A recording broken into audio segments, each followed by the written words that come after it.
Assalamualaikum warahmatullahi wabarakatuh. Perkenalkan, saya Mela Mauliani dengan NIM M1B1200008, perwakilan dari kelompok 3.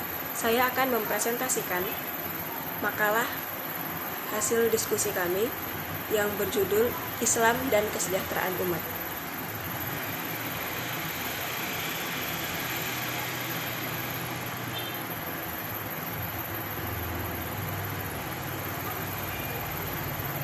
Baik, langsung saja. Yang pertama, latar belakang.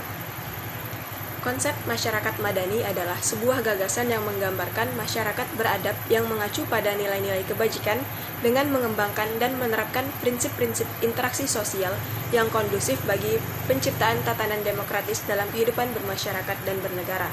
Masyarakat madani berasal dan merujuk pada tradisi Arab Islam pada zaman Nabi Muhammad SAW. Sementara itu, ekonomi Islam atau ekonomi berbasis syariah adalah sebuah sistem ekonomi yang memiliki tujuan utama untuk kesejahteraan umat. Sistem ekonomi syariah berpedoman penuh pada Al-Quran dan As-Sunnah. Hukum-hukum yang melandasi prosedur transaksinya sepenuhnya untuk kemaslahatan masyarakat, sehingga tidak ada satu pihak yang merasa dirugikan.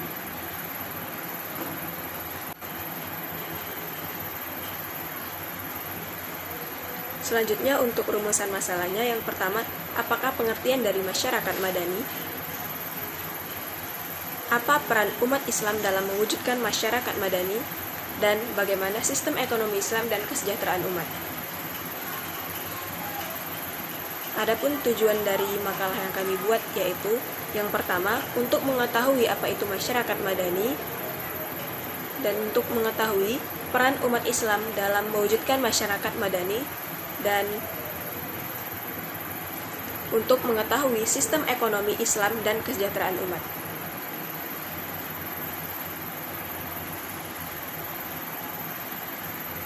Baik, langsung yang pertama, konsep masyarakat madani.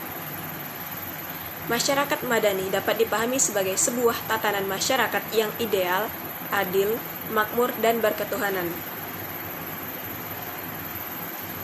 Latar belakangnya, selama 10 tahun di Madinah, Nabi berusaha untuk membangun masyarakat peradaban.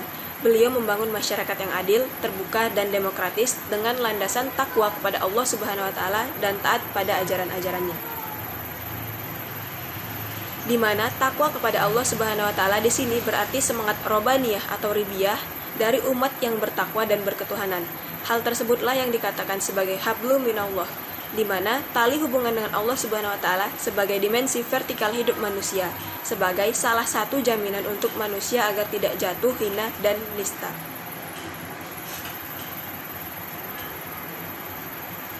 Adapun ciri-ciri dari masyarakat madani, yang pertama, berketuhanan. Artinya bahwa masyarakat tersebut adalah masyarakat yang beragama, yang mengakui adanya Tuhan dan menempatkan hukum Tuhan sebagai landasan yang mengatur kehidupan sosial, dan dalam Islam artinya menerapkan norma, hukum, dan nilai-nilai Islam. Ciri yang kedua yaitu damai. Damai berarti bahwa masing-masing elemen masyarakat, baik secara individu maupun kelompok, menghormati pihak lain secara adil. Yang ketiga, tolong-menolong. Tolong-menolong di sini berarti tanpa mencampuri urusan internal individu lain yang dapat mengurangi kebebasannya. Ciri yang keempat yaitu toleran. Toleran berarti tidak mencampuri urusan pribadi pihak lain yang sebagai kebebasan manusia dan tidak merasa terganggu oleh aktivitas dari pihak lain yang berbeda tersebut. Selanjutnya ada keseimbangan hak dan kewajiban sosial. Setiap anggota masyarakat memiliki hak dan kewajiban yang seimbang untuk menciptakan kedamaian, kesejahteraan, dan keutuhan masyarakatnya sesuai dengan kondisi masing-masing. Ciri yang keenam yaitu berperadaban tinggi. Berarti bahwa masyarakat tersebut memiliki kecintaan terhadap ilmu pengetahuan dan memanfaatkan kemajuan ilmu pengetahuan untuk kemaslahatan hidup manusia, umat manusia. Dan ciri yang terakhir yaitu berakhlak mulia. Sekalipun pembentukan akhlak masyarakat dapat dilakukan berdasarkan nilai-nilai kemanusiaan semata, tetapi relativitas manusia dapat menyebabkan terjebaknya konsep akhlak yang relatif. Yang kedua, peran umat Islam dalam mewujudkan masyarakat madani. Salah satu cara yang penting untuk dilakukan umat Islam adalah dengan meningkatkan sumber daya manusia melalui jalur pendidikan, karena pendidikan memegang peran yang paling utama, sehingga hal tersebut menunjukkan sumber daya manusia unggul yang berakhlak, berilmu dan berwawasan serta profesional dapat dibentuk. Pendidikan Islam merupakan proses transformasi ajaran dan nilai-nilai Islam yang berfungsi sebagai rahmatan lil alamin. Dalam perspektif ini, yang pada akhirnya pendidikan Islam dianggap memiliki potensi besar dalam kerangka membentuk masyarakat madani.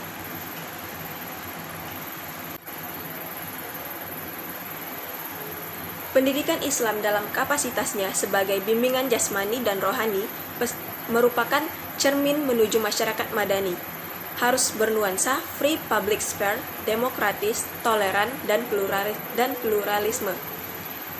Dari hal yang disebutkan tersebut, lingkungan pendidikan dipandang merupakan wadah pendewasaan diri dalam kerangka membentuk nilai-nilai keadaban yang diperlukan dalam kehidupan bermasyarakat, berbangsa, dan bernegara. Sehingga pembentukan sikap dan watak tidak boleh dikesampingkan begitu saja.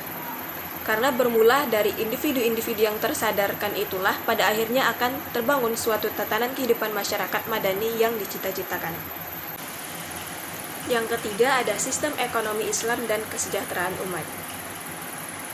Ekonomi Islam adalah sebuah sistem ekonomi yang memiliki tujuan utama untuk kesejahteraan umat, di mana dilaksanakan dalam praktek atau penerapan ilmu ekonominya sehari-hari bagi individu, keluarga, kelompok masyarakat, maupun pemerintah atau penguasa dalam rangka mengorganisasi faktor produksi, distribusi, dan juga pemanfaatan barang dan jasa yang dihasilkan tunduk dalam peraturan atau perundang-undangan Islam, dalam hal ini sunnatullah.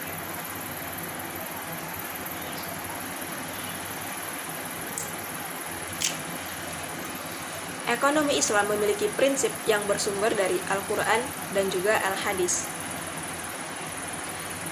Ekonomi Islam juga didasarkan pada 3 fondasi utama, yaitu Tauhid, Syariah, dan juga Akhlak. Nah, dari 3 fondasi utama tersebut memunculkan 6 prinsip ekonomi Islam.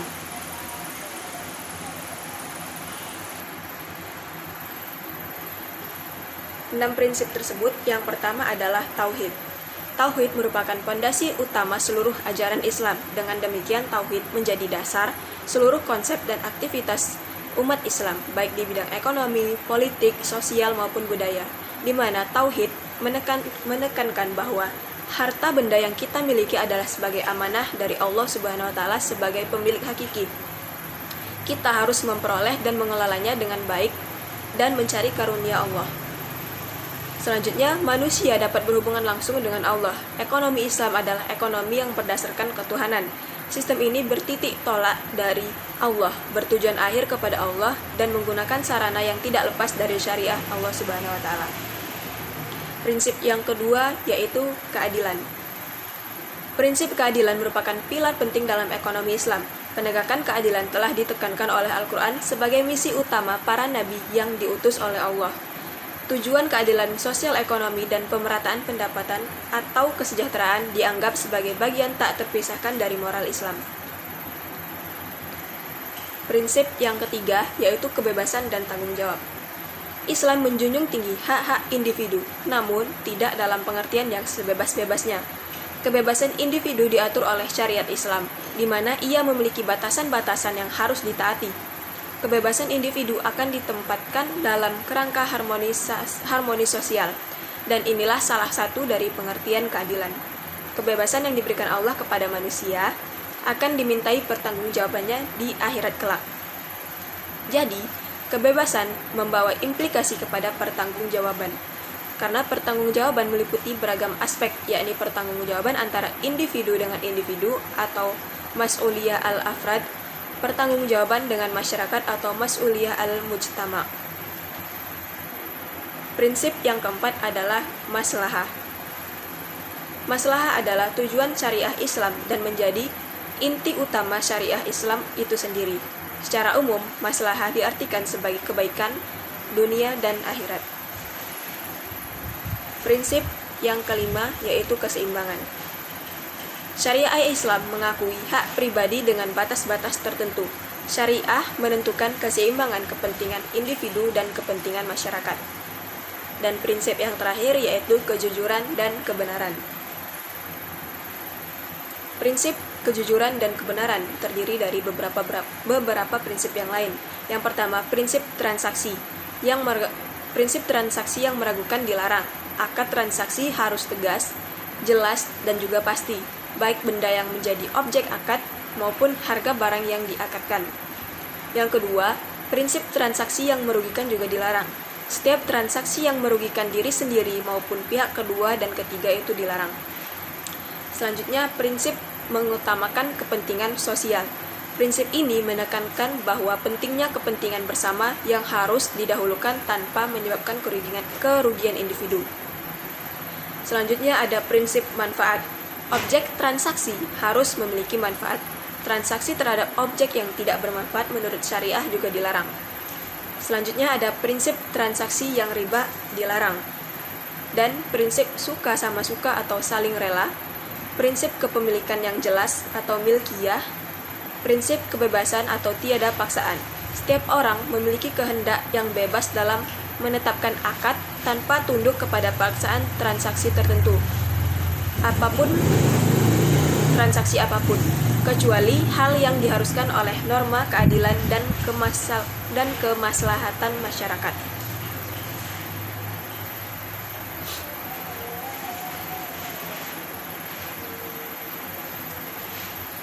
Nah, dari beberapa penjelasan saya tersebut dapat kita tarik kesimpulan bahwa masyarakat madani lebih kurang dapat dipahami sebagai sebuah tatanan masyarakat yang ideal, makmur, adil, dan juga berketuhanan. Sebagaimana telah kita ketahui bersama, mayoritas bangsa Indonesia adalah umat Islam. Yang kedua, masyarakat madani Indonesia mengacu kepada konsep masyarakat madaniyah yang dikembangkan oleh Rasulullah, yakni masyarakat yang memiliki keadaban demokrasi, bertakwa kepada Allah Subhanahu wa taala, yang seimbang antara dimensi fikir dalam hal ini iptek dan dimensi zikir dalam hal ini imtak, dan mampu menyelaraskan dimensi abdun sebagai makhluk Allah yang tanpa daya, dan juga dimensi khalifah sebagai pemimpin di muka bumi, sehingga melahirkan sosok manusia yang dalam istilah Al-Quran disebut ulul albab. Berangkat dari terbentuknya pribadi-pribadi yang tersebut, maka akan terbentuk sebuah komunitas yang dikenal dengan masyarakat madani Indonesia.